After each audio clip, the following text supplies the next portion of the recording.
예, 여러분 안녕하셨습니까? 캐나다 밴쿠버 글로벌 코리안 미션 센터에 사역하는 박상우 목사입니다. 오늘은 느헤미야의 리더십을 묵상하는 두 번째 시간입니다. 느헤미야서 1장 4절과 5절에 있는 말씀을 보겠습니다.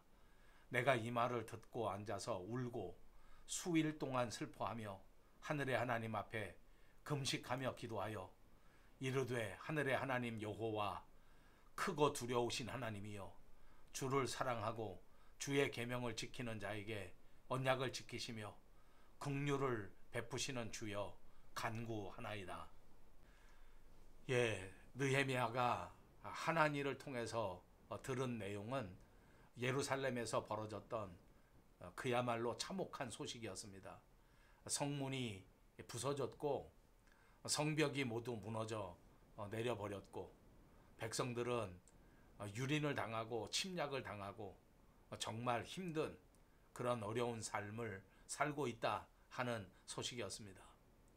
이 소식을 듣고 느헤미야는 슬피 울면서 며칠 동안이나 음식을 삼키지도 못했다고 기록하고 있습니다. 얼마나 슬펐던지 며칠 동안 음식을 먹지도 못한 채 하나님 앞에 엎드려서 간절히 기도했었던 느헤미야입니다.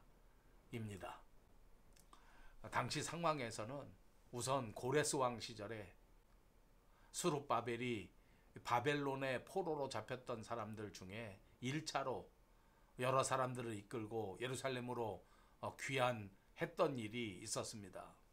이건 순전히 하나님의 은혜였습니다. 그래서 그들은 돌아와서 수룹바벨 성전을 지었습니다. 물론 과거의 솔로몬 성전과는 비교할 수 없는 그런 형편이었지만 그래도 예루살렘 성전을 재건하는 그런 상징적인 일들을 그들이 이루어낸 것입니다. 이렇게 성전 재건이 이루어지고 난 다음에 또 다른 페르시아 왕이었던 아닥사스다 왕의 허락으로 에스라가 다른 포로민들을 이끌고 예루살렘으로 돌아오게 됩니다. 에스라는 이렇게 돌아와서 이스라엘의 신앙 회복 운동이 너무너무 중요하다. 그래서 이스라엘의 신앙 회복 운동을 전개하였습니다. 율법을 펴서 읽고 하나님의 말씀을 묵상하면서 그 말씀을 따르기로 결단하면서 그 말씀을 청종하는 이스라엘 사람들이 되기를 꿈꾸면서 그런 비전을 갖고 회복 운동을 일으킨 것입니다. 이렇게 회복 운동이 시작되고 이 회복 운동이 잘 전개됐습니다. 그렇게 해서 예루살렘은 이제 모든 것이 회복될 수 있다 하는 생각을 가질 수가 있었습니다.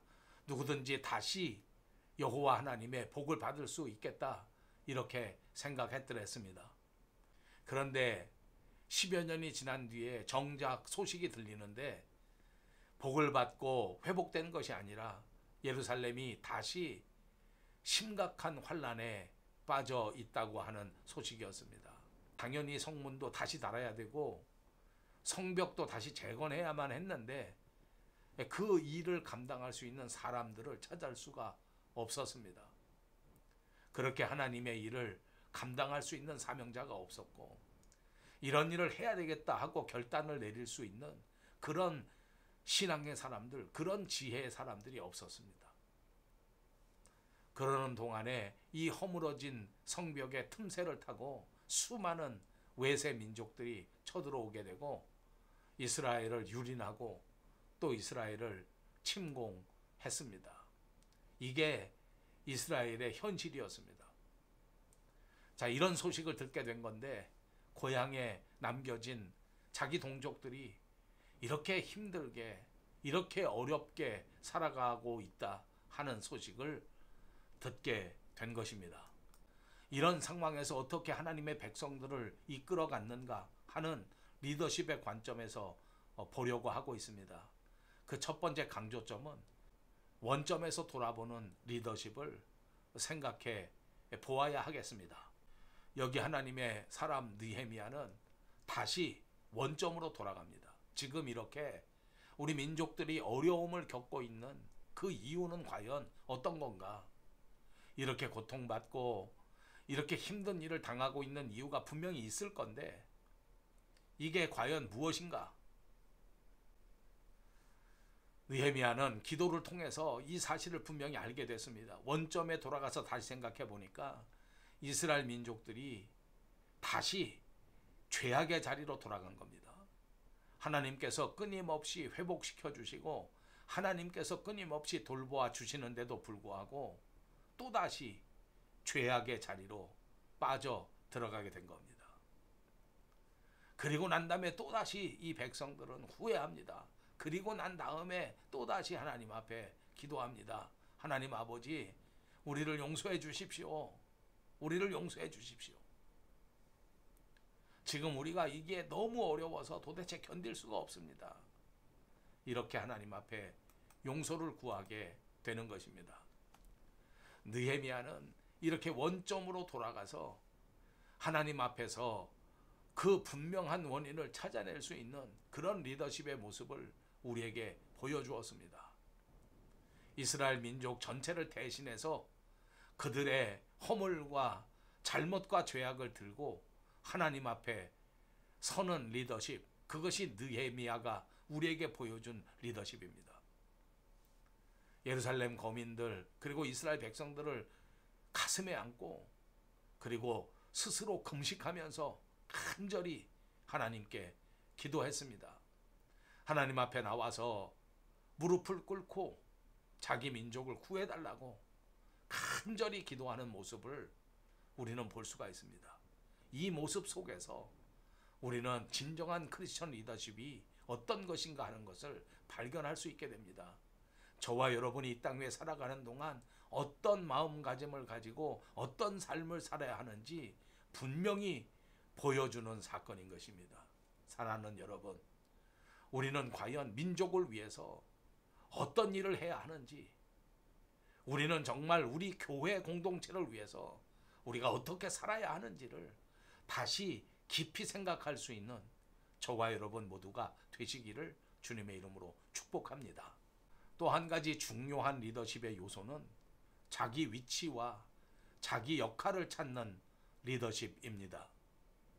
여러분, 느헤미야 시대에 예루살렘에서 무너져버린 성벽은 과연 오늘 저와 여러분이 살아가는 이 시대 속에서 과연 우리 민족에게, 우리 교회에게 어떤 모습으로 나타나고 있는 것일까 한번 생각해 보게 됩니다. 그리고 우리가 어떻게 이 성벽을 다시 재건할 수 있을 것인가 한번 고민해 보게 됩니다. 사랑하는 여러분, 우리가 이런 문제를 놓고 정말 깊이 고민하면서 모두가 함께 합심해서 간절히 기도할 수 있었으면 좋겠습니다. 우리 백성들의 죄악을 우리가 가슴에 품고 주님 앞으로 나아가는 겁니다. 우리 동족들의 부족함을 우리가 가슴에 품고 하나님 앞에 나가 모두 내려놓고 고백하는 겁니다. 모든 죄를 용서해 달라고 용서를 구하십시다.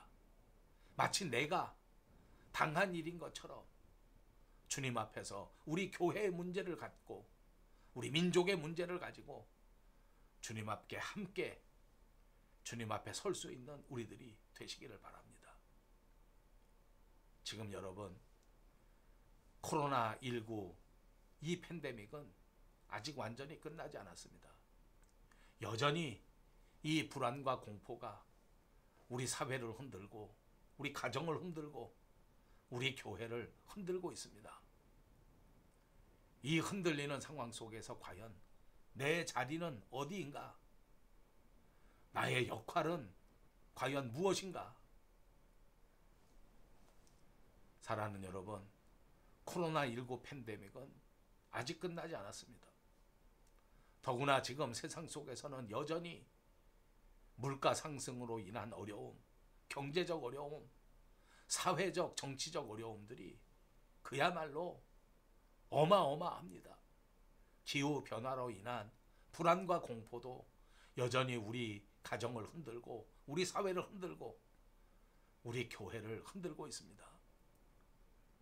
이런 엄중한 시대에 내가 있어야 할 자리는 어디인가? 정말 깊이 생각해야 합니다. 이런 심각한 시대 속에서 나의 사명은 무엇인가? 나의 역할은 과연 어떤 것인가? 이걸 분명히 깨닫고 이것을 감당할 수 있는 저와 여러분들이 꼭 되시기를 간절히 바랍니다.